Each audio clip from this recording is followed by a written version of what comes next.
السلام عليكم ورحمة الله وبركاته. الحمد لله الذي نحمده ونستعينه ونستغفره ونؤمن به ونتوكل عليه أما بعد. அன்பிற்குரிய அல்லாஹ்வின் நல்லடியார்களே, அன்பு சகோதரர்களே, நாம் தொடர்ச்சியாக பார்த்து வரக்கூடிய துஆக்களினுடைய திக்ருகளினுடைய தொகுப்பில் இன்று நாம் பார்க்க இருக்கின்ற விடயம் என்னவென்றால், நாம் ஒவ்வொரு நாளும் இரவு தூங்குவதற்கு முன் இந்த 3 திக்ருகளையும் 99 தடவைகள் ஓதினால் நம்முடைய வாழ்க்கையில் உள்ள எல்லா கஷ்டங்களையும் அல்லாஹ் நீக்குகின்றான். நிம்மதியான சந்தோஷமான வாழ்க்கையை அல்லாஹ் நமக்கு ஏற்படுத்தி தருகின்றான். அப்படிப்பட்ட மிகச்சிறந்த 3 திக்ருகளை தான் நாம் இன்றைய வீடியோவில் பார்க்க இருக்கின்றோம். அன்பார்ந்த சகோதரர்களே, அல்லாஹ்வின் நல்லடியார்களே, இந்த 3 திக்ருகளும் மிக முக்கியமான திக்ருகளாக இருந்து கொண்டிருக்கின்றது. ஒரு முறை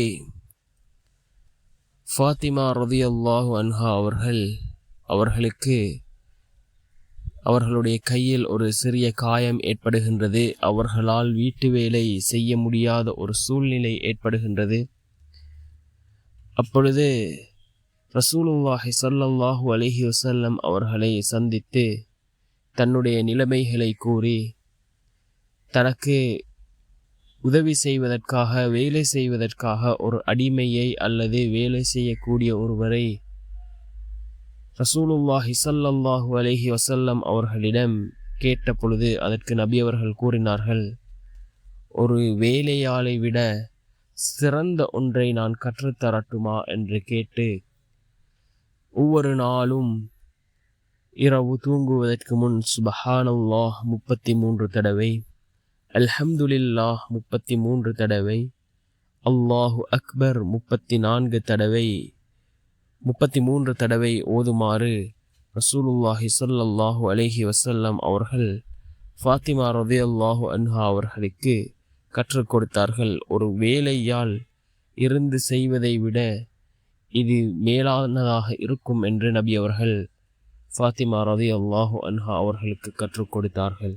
நாமும் ஒவ்வொரு நாளும் இரவு தூங்குவதற்கு முன் சுப்ஹானல்லாஹ் 33 தடவை, அதே போன்று அல்ஹம்துலில்லாஹ் 33 தடவை, அல்லாஹு அக்பர் 33 தடவைகள் ஓதி நாம் ஒவ்வொரு நாளும் இரவு தூங்குவதற்கு முன் ஓதுவோம். நிச்சயமாக அல்லாஹ் ஜல்ல சுப்ஹானஹு வ தஆலா நம்முடைய வாழ்க்கையில் உள்ள அனைத்து கஷ்டங்களையும் அல்லாஹ் நீக்குவான்.